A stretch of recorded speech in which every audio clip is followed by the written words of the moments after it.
So the kid tried to commit suicide, and the chaplain in the hospital where he was being held told him that he should not kill himself because God loves him.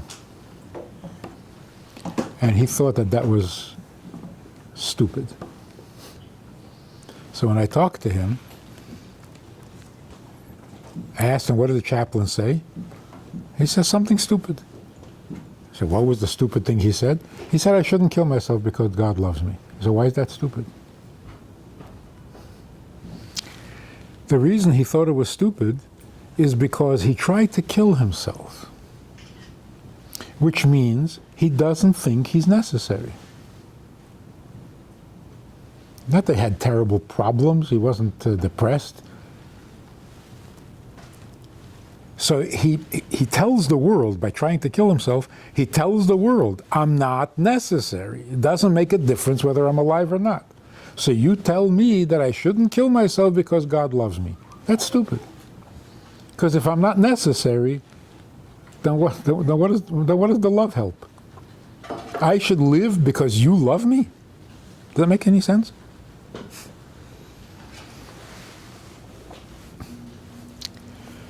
So it turns out that in today's generation, we're missing an ingredient, maybe for the first time in history.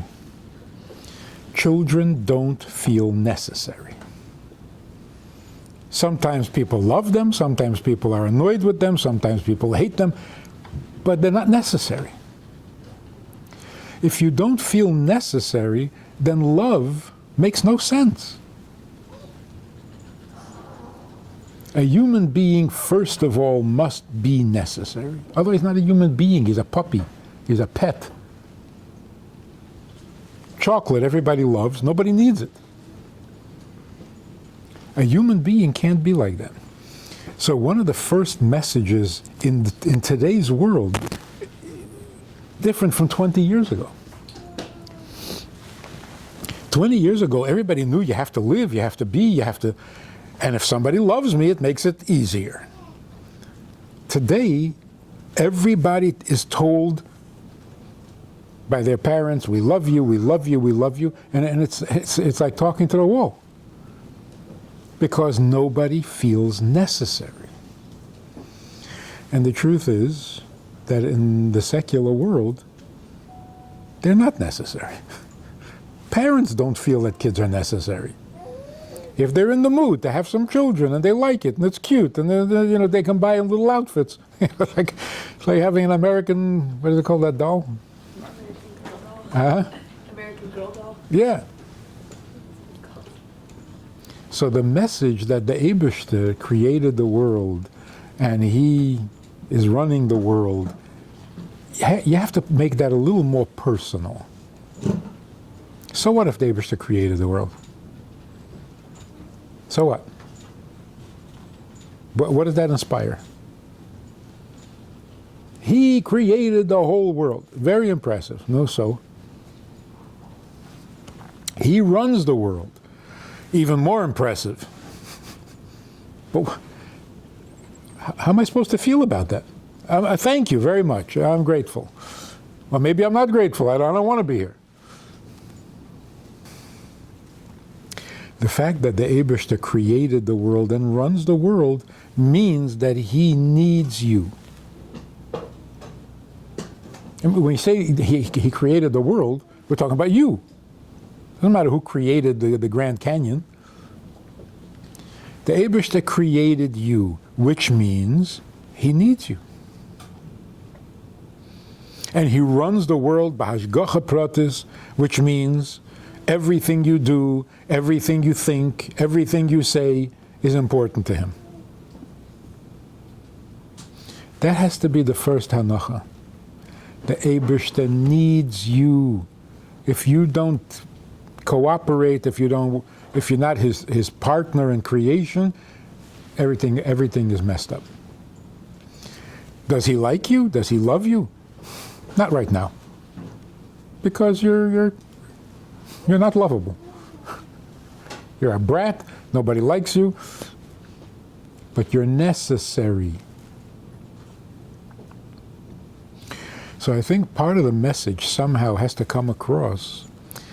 Everybody, you need the Eibishter, you need him, you depend on him.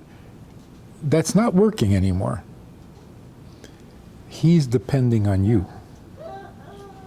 They were used in the first rally on that note, how the Eibishter chose you and needs you to fight his war against the Yitzhar. In other words, he needs you to win this war.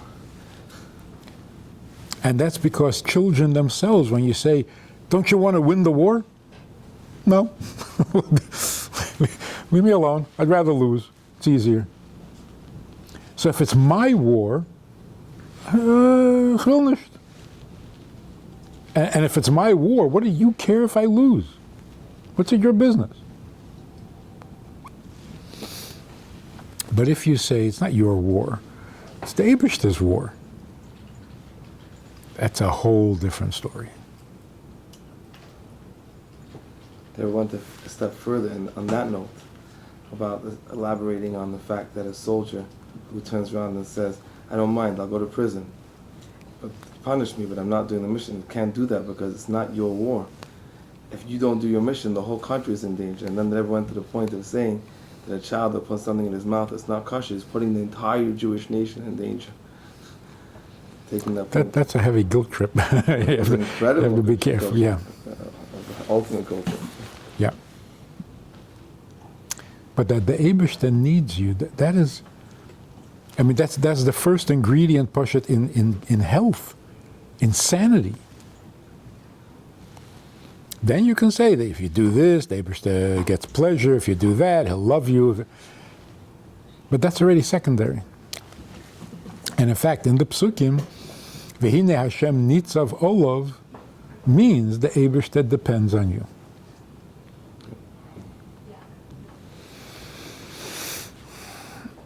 If we can get that message across, it's Pasha Pekuach Nefesh.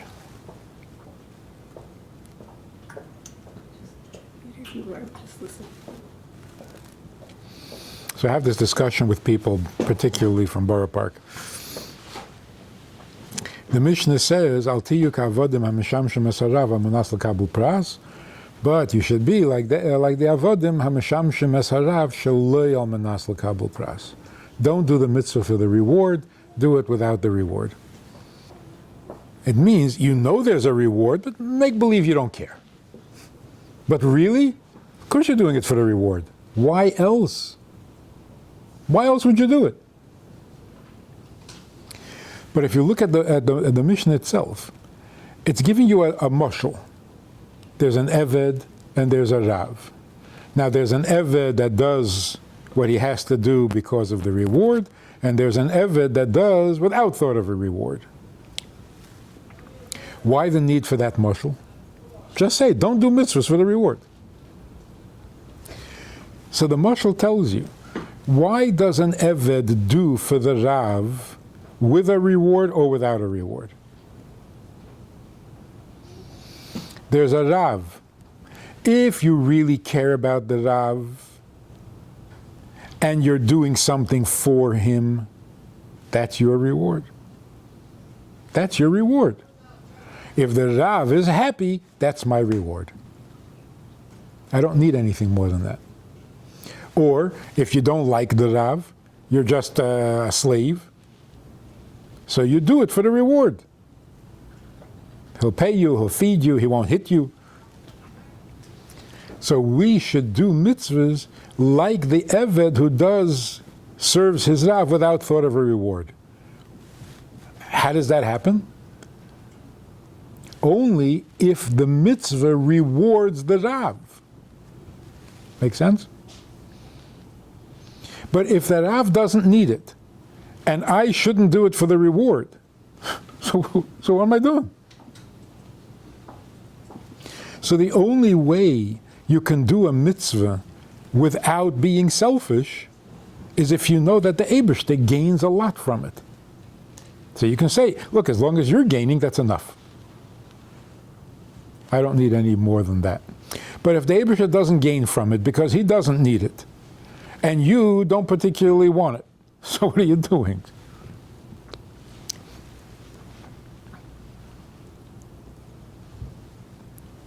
So when children think, nobody really needs me, so I should take care of myself so that I can be a mensch and that I can be successful, I don't want.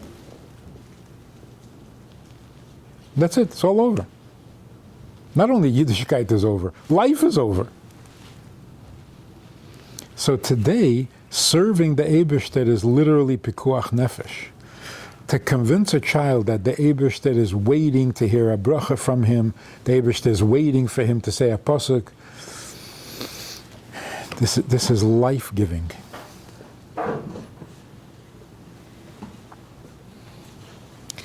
And then Ivdus Hashem b'simcha becomes a reality. It's literally the joy of being alive. So here's how we're getting closer to Mashiach.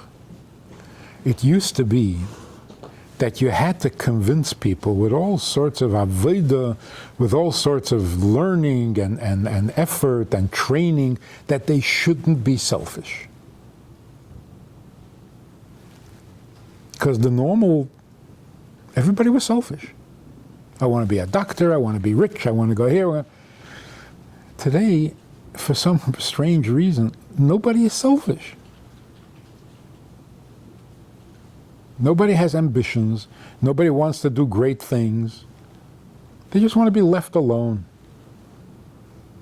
So today, the world is so much more ready to do a mitzvah without thought of a reward than ever. In fact, people are desperate. Give me someone to serve because for myself, I don't care.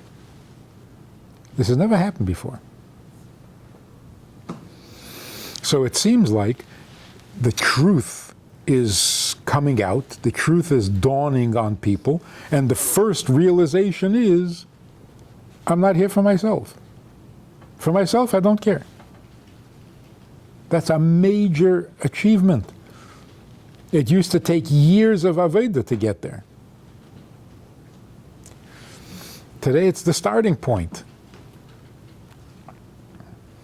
So when you come to a child today and you say, you know, there is a very important reason for you to exist, you saved his life.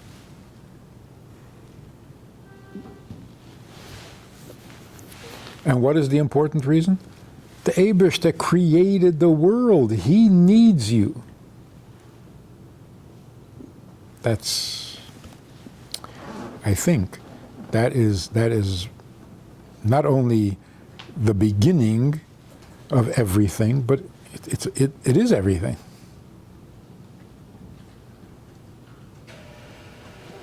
That's Avodas Hashem. And maybe the Rebbe picking the format of an army, of a Tzivos, is for the same reason. Everybody needs a big plan to be part of because nobody wants to be selfish anymore. So even people who are so concerned with the environment, there's an edelkeit to that, because concern for the environment, part of the concern for the environment is we can't pollute the world, it's not ours. You know how it took 5,000 years for this to develop. That non-frum people, for not religious reasons, come to the realization it's not our world. That's an amazing thing. It took 10 makkos to convince Pare that it's not his world.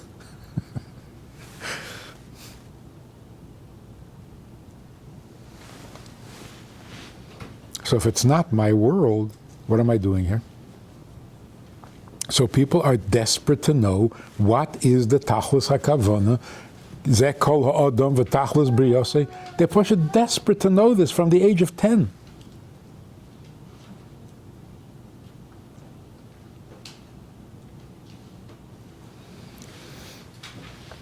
And this is one of the amazing things about the Rebbe. Every issue, every project, everything that Rebbe started gets more important every year. You would think it was a good project back then. It's almost like the Rebbe never even meant it for then. He meant it for now. Then was just practice. But now you see how important it is. Now you see what the Rebbe meant.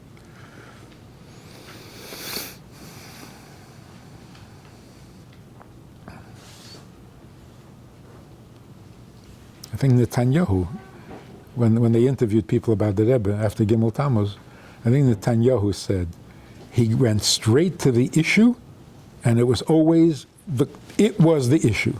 He was never the Rebbe was never distracted by other. He went right to the main issue, and that was always the issue.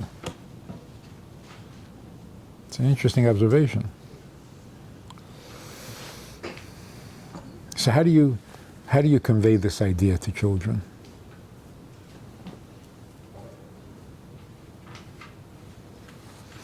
For thousands of years, we try to convince people that they need the Eibishter. Now we have to convince them that the Eibishter needs them.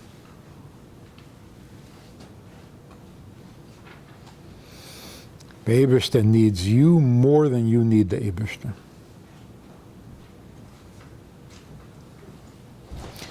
The kids feel that already. They just don't have the words and the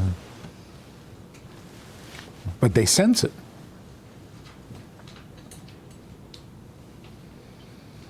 You need the Eibishter because without the Eibishter you're going to die. So I don't need it.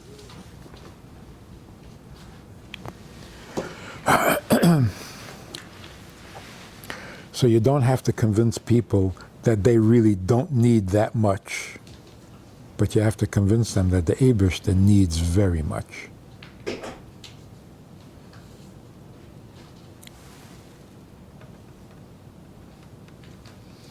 So the Nevuah, Yomim Boyim, when there will be Lo Yira'ov Lalechem V'lo Yitzomo Lamayim, Elo Lishmeya as Divrei Hashem. We're living through this now. People don't care. I don't care if I eat. I don't care if I drink. I don't care if I live. But if the Eibishter has something to say to me, wow, I'm listening. This makes sense? I mean, you see this? You recognize this phenomenon going on in the world?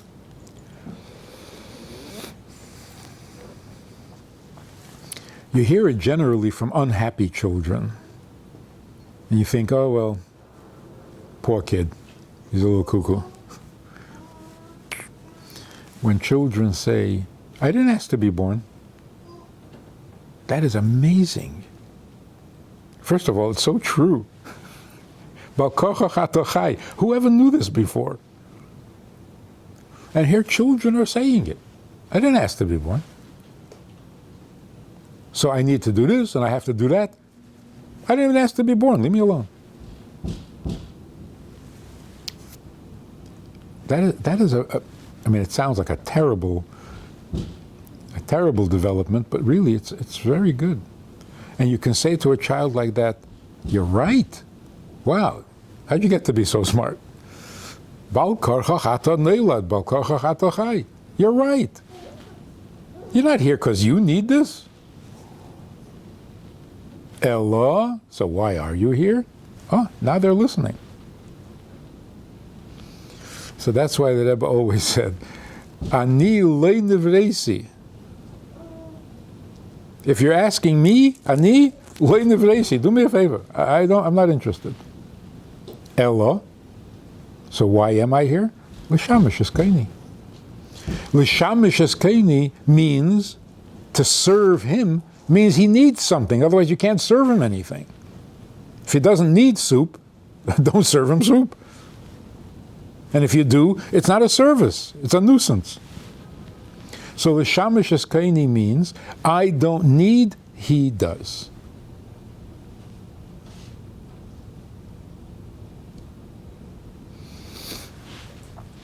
Shnas Hakel, particularly, is an amazing, the mitzvah of Hakel is only on the melech. A melech has a mitzvah to do hakil. We don't. It's not our mitzvah. But the melech has a mitzvah that he can't do without us. So the melech is dependent on the people to do the mitzvah. That's why I think when the Rebbe asked for Hakil project, he said, this is a bakosha nafshis. This is a personal, do me a personal favor. Because he's the melech, and he can't do his mitzvah without us.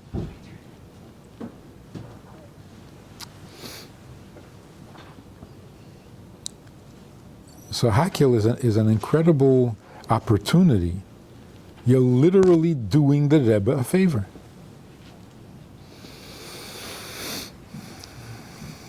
In the same way that the Eibishter can't fulfill his tachlis hakavana without us. But it's his kavana. It's his need. So this is a Hakil program? What we're doing right now? It's Hakil, right? Good. Let's call it Hakil. That way we're doing the Rebbe a favor.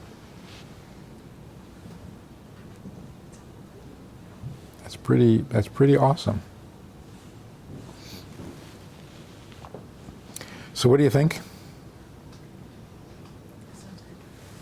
Hmm?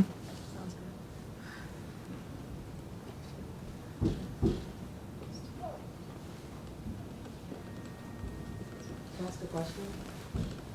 Why, being the fact that you're saying word Hashem needs us, so if someone has, let's say even if they're non-Jews, Jews, whatever, they feel a need to do what they need to do, fine. What about everyone else? So what?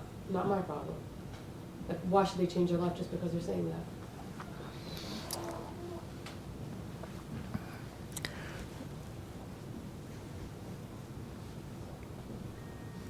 There is a danger, a risk, in revealing the Eibishter's neediness. Because some people, when they hear the Eibishter needs me, that is the biggest inspiration possible.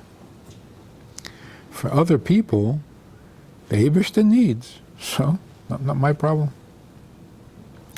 And then it's worse than if you never told them anything. It's like parents who never really tell you how strongly they feel about something. But once they tell you, and you don't care, that is damaging to a relationship. So part of the resistance to the Gili of Chassidus, the Baal Shem Tov, the Alter Rebbe, even in heaven, there was a resistance to the Gili of Pnimiyas HaTorah, because basically Pnimiyas HaTorah reveals the Eibishter's need. And there was the danger that if you tell people that the Eibishter needs, they'll lose respect. They'll say, oh, he has problems? I have my own problems. And then it's very difficult to be Melamed Zchus. If you don't know how badly the Eibishter needs your mitzvah, and you don't do it, you can say, okay, I didn't know. I never realized how important this is to you. Had I known, but once they do know and they don't care, that coldness, that callousness is very hard to do tshuva for. So there was the resistance that we should not. Don't tell people how desperate the Eibishter is, because once they know, they better behave. And then it came out in another form. That mashal with the diamond and the crown, you grind it up and to save the prince, but now the prince can't even drink, can't even swallow, so a lot of it is going to be spilled. Should we still do it? And the king said yes, right? So what does it mean it's going to be spilled? It's going to be wasted. What does that mean? In the nimshal, what is it? will reveal Chassidus, will take the highest crown in Torah and grind it down so that the average person can understand it, and they will realize and find out that the Eibishter needs you more than you need him. And then what if they don't care? Then the most precious thing has been spilled. Wasted.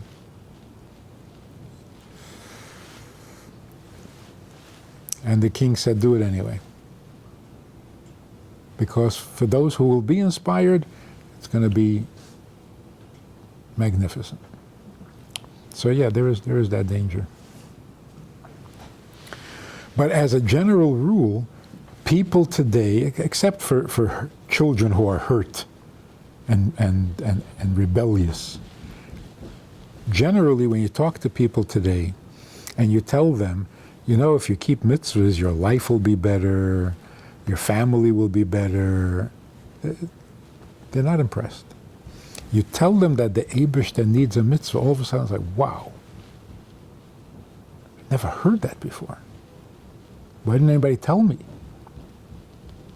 So the world really is, we don't have to convince them. The world is already in the mood for something besides themselves. If you tell them your life will be better, you sound like every salesman in the world. Your life will be better with this vacuum cleaner, your life will be better with this bigger mattress, your life will be better with... They don't care anymore. Mamashana. Get me out of myself, not into myself. That's what people are looking for.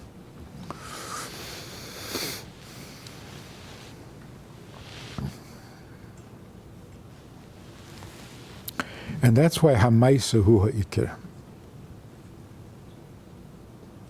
It's a big change in Jewish attitude. Hamaisa Hu Ha'ikir? What happened to Talmud Torah Keneged Kulam? That was always the theme. Learn, go to yeshiva, learn, be a Talmud Chacham, a Lamdan.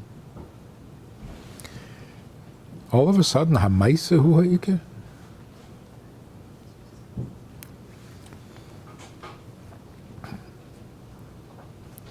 The difference is, learning makes you into a mensch, right? It enlarges your understanding, your world. You become a lamdan. You become a Talmud Chacham. Maisa means the Eibishter is getting what he needs. When you do the mitzvah, who gains? The Eibishter gains. Now that we've come to the point where we can do the mitzvah without thought of a reward because we really just don't care anymore, now Hamaisa Hu Ha'ikir. Make sense? So if I'm no longer trying to make myself into something special, then the natural next step is, what can I do for you? That's Maisa HaMitzvahs. So the point of it is, when you're talking to children, Tzivos Hashem, don't bribe them. They're not responding to that anymore. Don't try to convince them that it's good for them. They don't want to hear that. They want to hear that it's good for something bigger than them. Prizes. That's it. Huh? I said no more prizes, that's it. There's a raffle this month. A little bit in the army, if you go up from being a private to being a sergeant to being a lieutenant, is that good for you? Is that a reward? It's an honor. It's an honor, but it's also a bigger responsibility. So anybody in his right mind, why would he want to become a sergeant? And if a sergeant, why would he want to become a captain?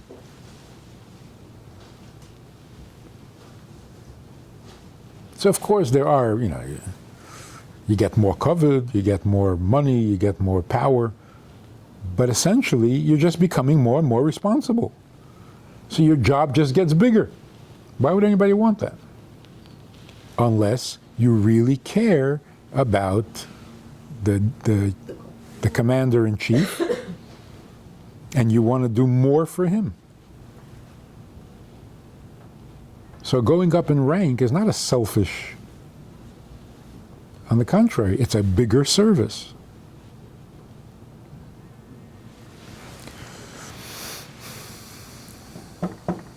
Yeah?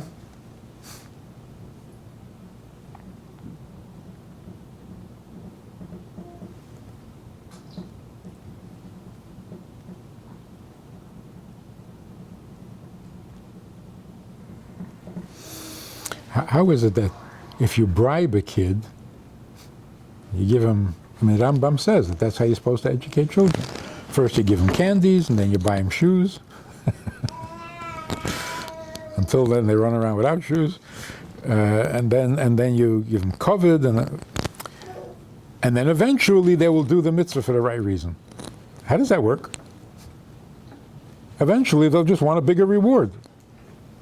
Why, if you reward them, will they eventually not need a reward? See the good in the act.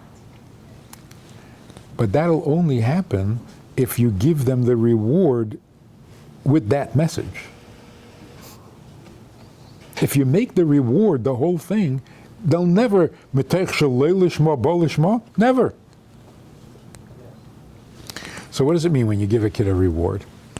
You ask a kid to clean up his room, which you should never ask. But you ask him to put away a toy. And the kid says, I can't, where, how, why? You say, okay, I'll give you a candy. So the kid says, okay, and he goes and he does it. So what did you just show the child? Don't get a candy if he listens to you. So if that's what he, huh? Yeah, so if the message to the child is, you can always get a candy, it's not good chinuch. The message to the child is, you see, a minute ago you said, I don't know how, ich kann nicht, it's too hard. All of a sudden, you can. So if you know you can, why do you have to have the candy? So the reward is not for the sake of a reward. The reward is to simply show, you see you can, and you see once you do it, it's good. So what do you have to have the candy for? But if you're not suggesting that, you're just making the reward the whole story, they'll never outgrow rewards. They'll just want bigger ones. You go from candies to Ferraris.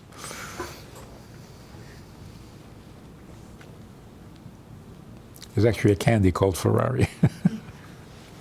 Ferrara. So, you ready to tackle the world? So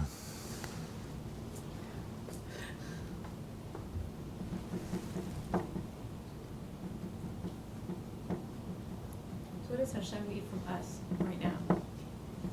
Is there like one specific thing, or is it just to do what we're doing, but do it better? What does Hashem want? Need?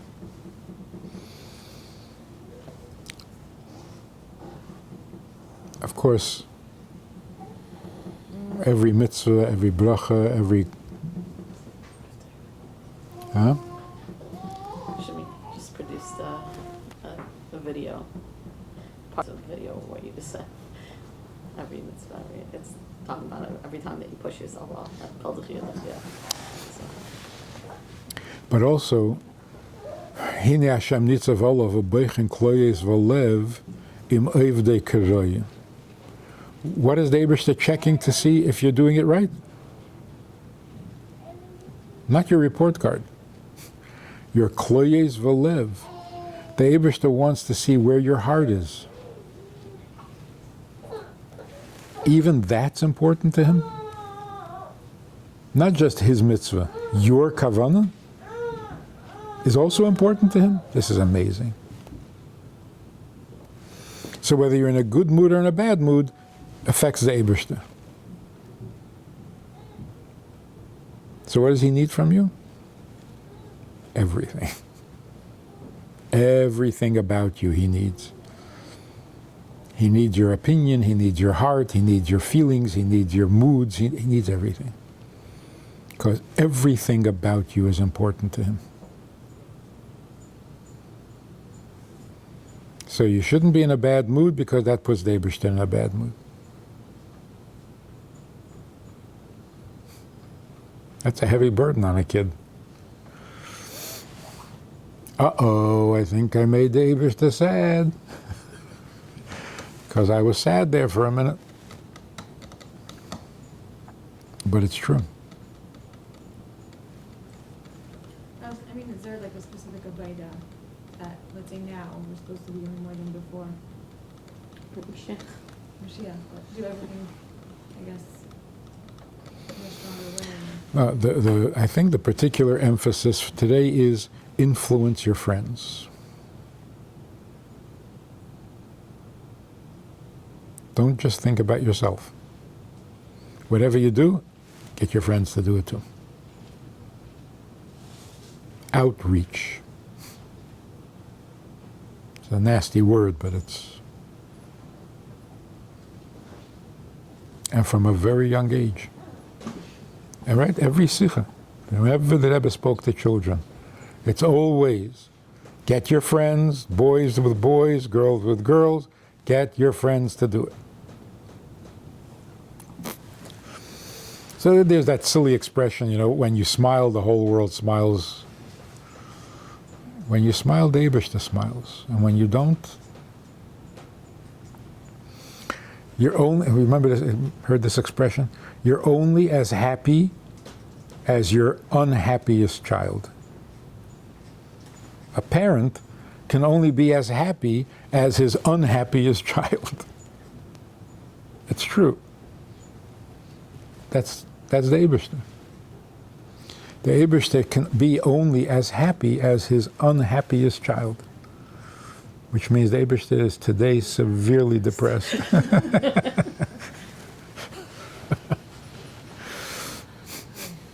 Right?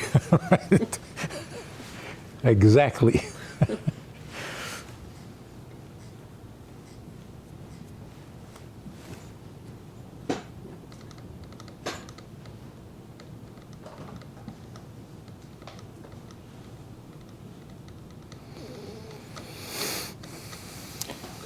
While you're here, could you elaborate a little bit about the model of the army and the letter that Rebbe wrote to the educators about when the educator bashed the whole idea of Tzivos Hashem, and he said that the root challenge of today's youth is the lack of Kabbalah. So, and the only solution was to create a system of discipline that the child will accept upon himself, which was the model of the army. Could you The Rebbe said he thought about it for years. Long and hard. The Rebbe's lashon, I thought long and hard. Yeah. It follows the theme that we're talking about. The Rebbe wanted to find a mashal in the world where people are comfortable accepting orders. Where in the world do people feel proud to be following orders? We don't listen to teachers, we don't listen to principals, we don't listen to policemen, because if you don't listen, then it shows that you're a mensch. Where in this world does a person follow orders and feel like a mensch? So the Rebbe says the only instance left in the world is the army. So all the mishalim that we have in Torah about a melech, we don't listen to a melech. It's gone. So what exactly is the virtue of following orders? Why is that such an important? Let each person decide what's right and do it. Why do you have to follow orders? Where's the virtue in that? Following orders actually means it's not for me. The ability to do something, and it's not for me. That's what's so important. Because that's Avodas Hashem. That's the whole package. So it's not like Kabbalah Soil is one of the many virtues that a person should develop. This is not just Kabbalah Soil. This is the whole concept of serving somebody.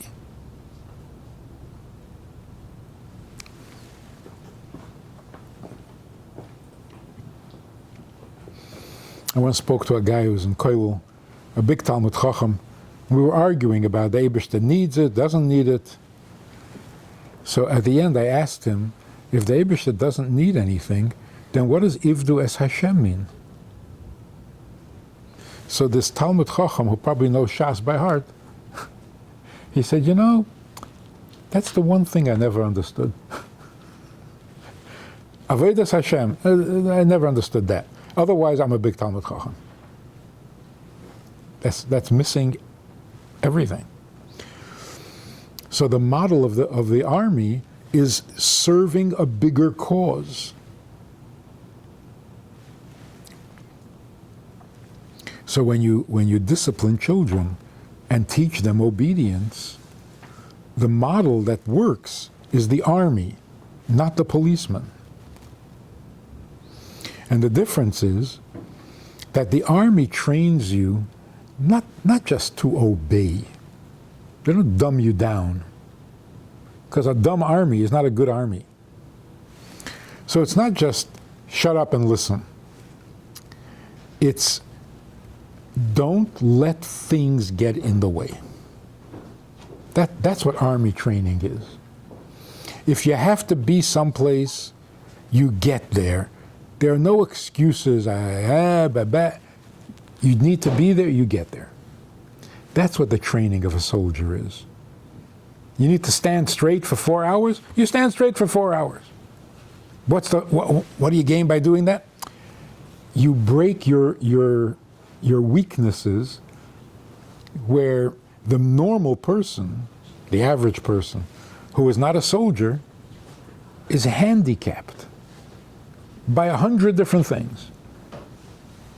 It's too early in the morning, I don't function so good, today is too hot, it's raining, I don't like the rain, it's too cold, it's uphill, it's too long, it's too heavy, it's too dangerous, it's too painful. 100 different things that stop you from doing what you need to do. When a soldier is trained, all those things fall away. He doesn't notice whether it's raining or not raining. He doesn't notice whether it's uphill or downhill, whether it's an hour's walk or 5 hours walk. It doesn't matter to him.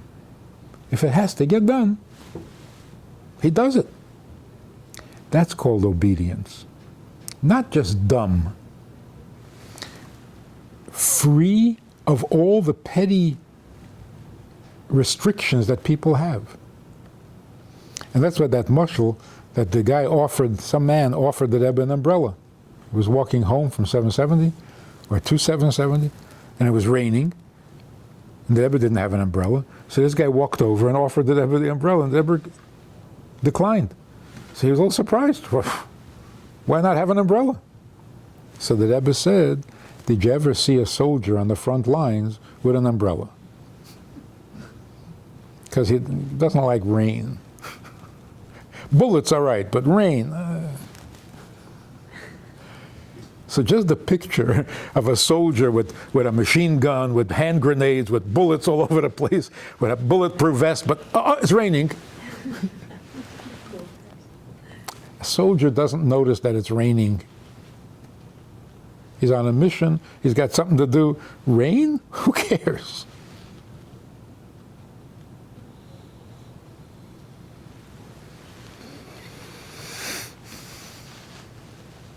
So I had an experience. We used to go, on occasion, we used to take a group of people up into the wilderness, northern Minnesota. We would go canoeing, fishing. 10 guys away for 5 days, out in the middle of nowhere, mamish. just sleeping on the floor, eating the fish that we catch, getting really earthy.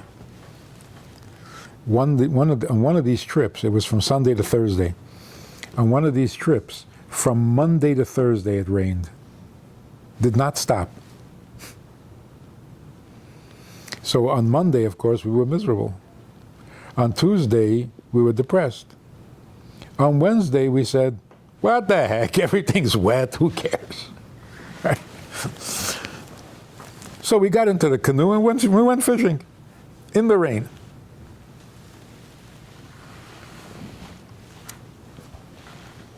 As we were out there in the water, the rain turned into a storm, and you could actually see it like a dark wall coming towards you, black, with lightning, and dangerous to be in the water.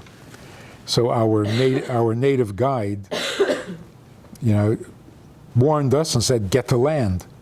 So we just headed for the nearest, and we pulled the canoes up and we just stood there, getting more drenched than the water was rising above our boots. And there was nothing we could do. So we were just cracking up and laughing. We were soaked through and through. The storm passed, we got back into the boats, and we paddled back to our camp. We found out that the wind had knocked down the tents, and everything in the tent was now wet. It was hilarious. So we managed to start a fire, and we're sitting there drying out, and we don't care anymore. Rain, the mosquitoes, when it rains, the mosquitoes are hard. Bite all you want, we don't care anymore. And we had a great time. The next day, Thursday, in the morning it rained. So we were trying to put together our tents. It was wet and muddy and sloppy, and we couldn't do it. We get into the canoes and we paddle back to it stops raining. Beautiful day. Anyway, so what we do is we park the van at this place, the Outfitter. We change into our camping, and we leave our regular clothes at the site over there where we rent the canoes. So we changed back into our regular clothes. We got into the van, and we're driving home. You're not allowed to take anything with you into that wilderness that is metal or glass or plastic. Because when you leave, there should be no sign that you ever existed. So you can't take anything in metal or so when we come back, they meet you at the dock with a 6-pack of either beer or soda, because you haven't had anything. So they give each of us a soda or whatever I can, and we get into the van and we're driving home. The van goes over a bump, and somebody holding the can of soda, a little drop fell on his pants. And he went, "Oi!" And we all cracked up. "Oi, a drop?" We were just soaked to the bone and we didn't care. All of a sudden, we're back to civilization. "Oh, a drop!" A soldier, he's beyond. Wet, dry, a drop of water falls on it. He's so beyond these petty things. That's called a soldier. So if you're on a mission, you know what you're doing, and you're devoted to you need an umbrella because it's raining. It's a funny picture to even imagine a soldier with an umbrella. How do you transform when a person comes into the army base? They come in as a regular citizen, and they become transformed to this soldier. We're not brought up as soldiers. Yeah. So how Taka does it work? The sergeant pushes you until you realize that you really don't care. Once you see yourself beyond, that's it. You see, you thought you could never walk this far. You've walked this far. Next time, walk even further. You see, you carried this thing, it was 60 pounds, and you lived. So it pushes you to realize how much you're really capable of, and then the petty stuff is like, forget about it. Yugaiti. In the sense of I don't know, Yugaiti, L'chatchila Riber, but once you live up to a greater potential, the the small stuff stops.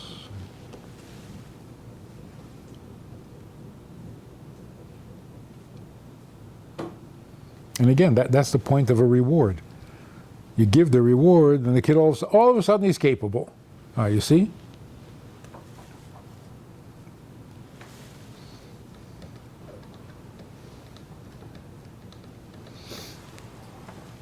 And that kind of discipline, nobody ever resents.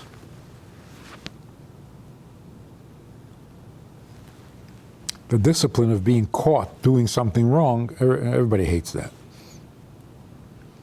But the discipline of being pushed to your capacity, everybody looks back at and says, he made a mensch out of me. Everybody appreciates their sergeant in the army.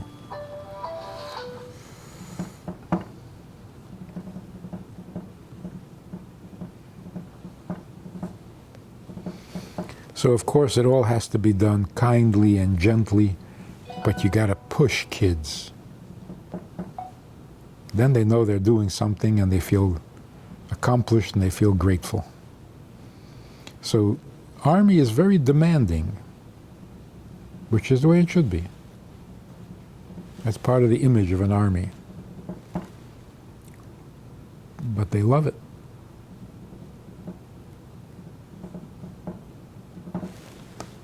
Yeah? Mr. Koya. Shnas Hatzlacha.